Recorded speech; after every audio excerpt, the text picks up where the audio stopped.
নমস্কার। জয় গুরু, জয় গুরু। ক্রমশ লাল পাসপোর্ট দেওয়ার একদম বেড়ে গেছে, উৎসাহ সমস্ত বেড়ে গেছে।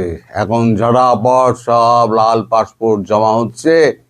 আগের বারে আমি বলেছিলাম যে ৬২ জন লাল পাসপোর্ট জমা দিয়ে তাদের নিজস্ব পাসপোর্ট নিয়ে নিয়েছেন। এখন শোনা যাচ্ছে সেই সংখ্যাটা ৮৯-তে পৌঁছে গেছে। ক্রমশ চড়াং চড়াং চড়াং করে লাফিয়ে চলছে একদম। সেখান থেকে একদম উপদেষ্টা থেকে সাধারণ কচিকাঁচা থেকে আরম্ভ করে একেবারে বিচারপতিরা পর্যন্ত। আচ্ছা, বিচারপতিরা কেন কূটনৈতিক পাসপোর্ট জমা দেবেন আমার তো মাথায় ঢুকছে না। তাহলে বিচারপতিরাও কি এর মধ্যে জড়িত নাকি? কি জানি বাবা, এই তো ক্রমশ ধন্দ লেগে যাচ্ছে। সব কূটনৈতিক পাসপোর্ট জমা দিয়ে নিজেদের পাসপোর্ট নিয়ে নিচ্ছেন, কারণ সব ভাগবার তাল হচ্ছে। এখন সময় খুব ঘোলাটে। আগে যদিও বা একটা ব্যাপার ছিল যে আমেরিকা ভারতের শত্রু, এখন আমেরিকা যদি কিছু হয় তাহলে পরে আমেরিকা অন্তত বাঁচাবে, অথবা আমেরিকার দিকে চেয়ে রক্তচক্ষুর দিকে চেয়ে ভারত হয়তো কিছু করবে না। কিন্তু আমেরিকাও তো এখন পালে হাওয়া দিয়ে তো এদিকে চলে এসছে। এখন তাহলে বাঁচাবে কে? বাঁচানোর তো তাহলে কেউ নেই। এখন ওই জন্য আরো ৬২ থেকে ৭৯-র দিকে, ৮৯-এর দিকে চলে গেছে। ৮৯ না ৮৯ বোধ হয়, হ্যাঁ ৮৯ জন। এখনো পর্যন্ত এটা ধীরে ধীরে বাড়বে। এর মধ্যে কচিকাঁচাও আছে। ওদিকে আমেরিকা এবং কানাডার সমস্ত টিকিট ফিকিট সমস্ত বিক্রি হতে শুরু করে, অ্যাডভান্স বুকিং চলছে। সব অ্যাডভান্স বুকিং গুলো হচ্ছে কিন্তু আপনার ১৩ থেকে ১৭-র মধ্যে অ্যাডভান্স বুকিং। এখন এরা একটা পুরনো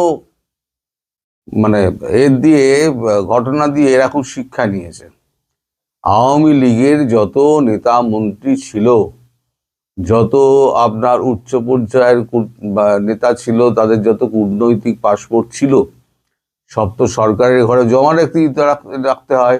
সরকারের ঘরে জমা রেখে একজন ব্যক্তি দুটো পাসপোর্ট রাখতে পারে না। সরকারের ঘরে জমা রেখে লাল পাসপোর্ট দিত, কূটনৈতিক পাসপোর্ট। এখন কূটনৈতিক পাসপোর্ট যদি সরকার যদি বদল হয়ে যায় বা কোনো রকম যদি অঘটন ঘটে যায়, তাহলে পরে এখন কূটনৈতিক পাসপোর্ট দিয়ে যদি আটকে দেয়, যে কেউ আটকাতে পারে, তাহলে সেক্ষেত্রে গিয়ে সাধারণ পাসপোর্ট তখন আর পাওয়া যাবে না। যেমন আওয়ামী লীগ নেতারা পাননি, তারা বহু কষ্টে তো এপার ওপার গলে ফাঁক ফকর গলে ভারতে চলে এসছেন। কিন্তু এনাদের জায়গা হবেন কোথায়? হবেটা কোথায়?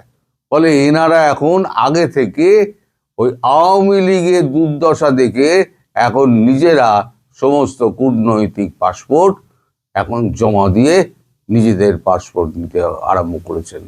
এখন একটা কূটনৈতিক পাসপোর্ট যার কাছে থাকে, তিনি নিজেকে রাজা মহারাজা একেবারে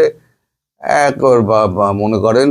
এখন সেই রাজা মহারাজারা এখন নিজেদের রাজত্ব আর মুকুট ছেড়ে এখন সাধারণ মানুষের মতো পাসপোর্ট নিয়ে নিয়েছেন। পাসপোর্ট নিয়ে তারা এখন জয়গুরু বলে এখন সাধারণ পাসপোর্ট নিয়ে সমস্ত টিকিট ফিকিট কেটে ফেলেছেন।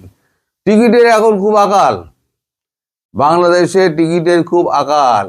এখন আমেরিকা, কানাডা, তারপর আপনার যে সমস্ত আরো ওই ধরুন ব্রিটেন, তারপর ইউরোপিয়ান কয়েকটা দেশের সমস্ত টিকিট সমস্ত কাটাফাটা হয়ে গিয়েছে।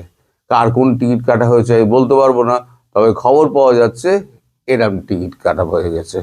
সব থেকে ভেজালে যে যিনি পড়েছেন তিনি হচ্ছেন আমাদের ডক্টর মোহাম্মদ ইউনূস। ইউনূস মিয়ার এখন চারদিকে বিপদ। ইউনূস মিয়ার ঘটনাটা আপনারা একটু বলি। এই বড় মজার ঘটনা। ইউনূস মিয়াকে বসিয়েছিলেন কে?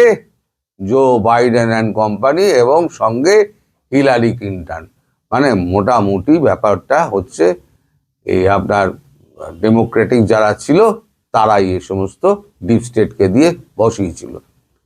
এখন যতদিন ভারতের সঙ্গে এই গন্ডগোলটা চলেছে, রিপাবলিকান আমাদের মালিক আর ট্রাম্প বাবুর সঙ্গে এখন যে গন্ডগোলটা চলছিল, তাতে অনেক মেরামতির কাজকর্ম মেরামতির কাজকর্মটা শুরু করে হচ্ছে আমাদের যিনি বিদেশমন্ত্রী Marco Rubio, JD Vance, Congress এবং রিপাবলিকান।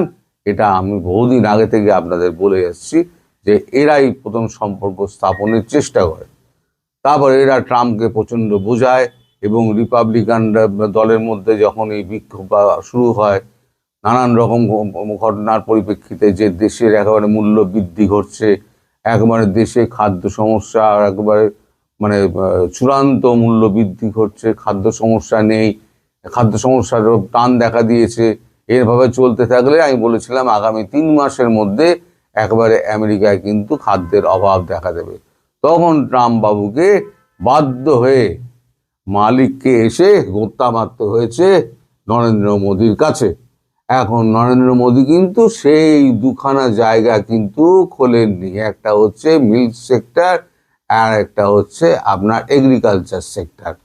এটা বাদে এখন নিজে থেকেই তিনি ঘোষণা করে দিয়েছেন একটা ফোনালাপ হয়ে যাওয়ার পরে যে আমরা একেবারে 50% থেকে 15%-এ নামিয়ে আনলাম, এই 18%-এ নামিয়ে আনলাম এবং সঙ্গে সঙ্গে যা কিছু করার মানে অন্যান্য মানে সুযোগ সুবিধাগুলো যেগুলো দেওয়ার সেগুলো আমরা দিয়ে দেবো উনি।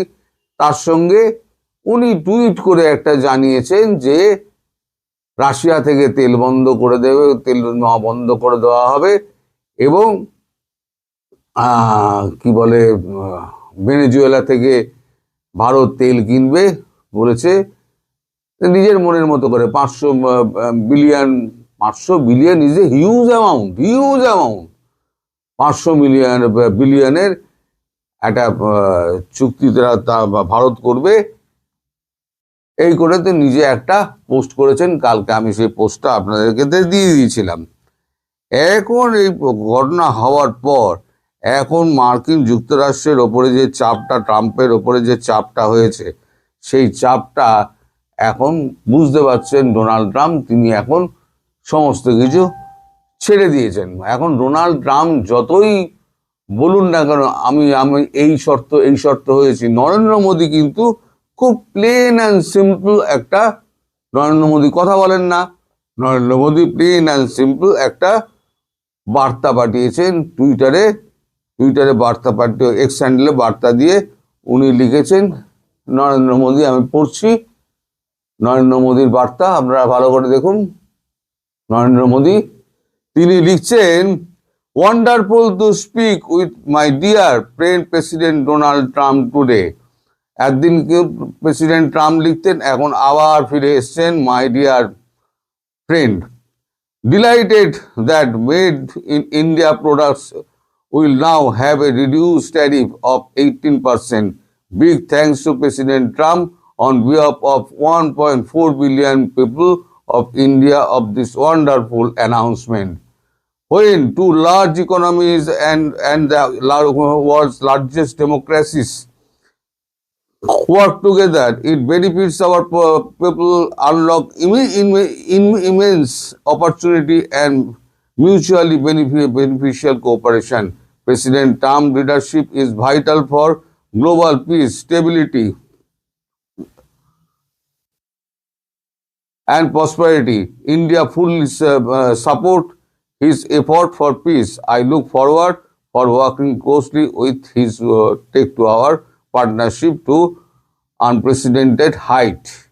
এখানে কোথাও কিন্তু নরেন্দ্র মোদী লেখেননি এক ছত্তরও যে আমি এর থেকে এবার রাশিয়া থেকে আমি কোনো তেল কিনবো না, ভেনেজুয়েলা থেকে আমি তেল কিনবো, আর 500 বিলিয়ন আমি কিনবো, এনার্জি কিনবো। নরেন্দ্র মোদী কোনো কথা বলেন না, উনি যা বলার ওর মধ্যে দিয়ে বলে দিয়েছেন যে আমি যেটা বলছি সেটাই ঠিক, আর উনি যেটা বলছেন ওনার মতো বলছেন, তাতে ভারতের কিছু যায় আসে না।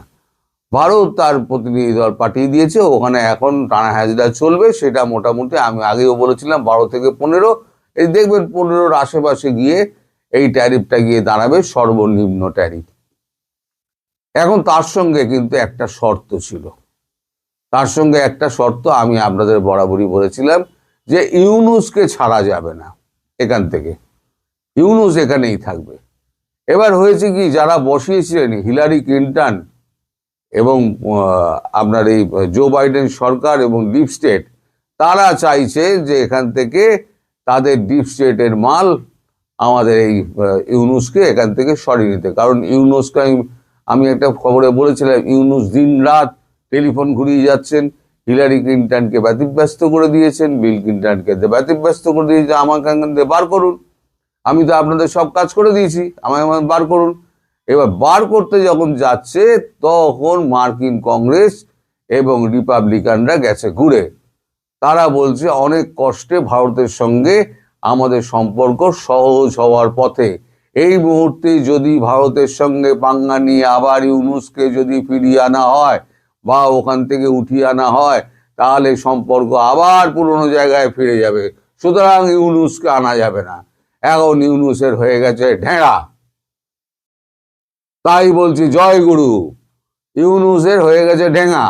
এখন ইউনূস এখন না ঘাড়কা না ঘাটকা, এখন ইউনূসের ওই ফাটা মাসে যা বলে না একটা, ওই আপনারাও জানেন না, খুলি বললাম, এখন ওইখানে আটকে গিয়েছে। ইউনূস এখন কি করবে, ইউনূস এখন পাগল হয়ে গেছে, মানে দেশের মানুষকে বুঝতে দিচ্ছে না, কিন্তু ইউনূস কিন্তু বাঁশপাতার মতো ধর করে কাঁপছে।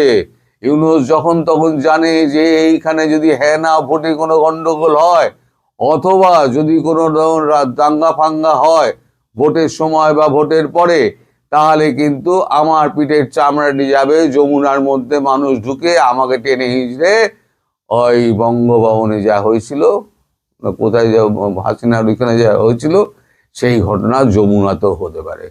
ফলে তিনি এখন ওই বলেছিলাম না, তার বিছানায় এখন শুলের মতো বিধছে, তিনি এখন খেতেও পাচ্ছেন না, ঘুমোতেও পাচ্ছেন না, তার অবস্থা খুব খারাপ।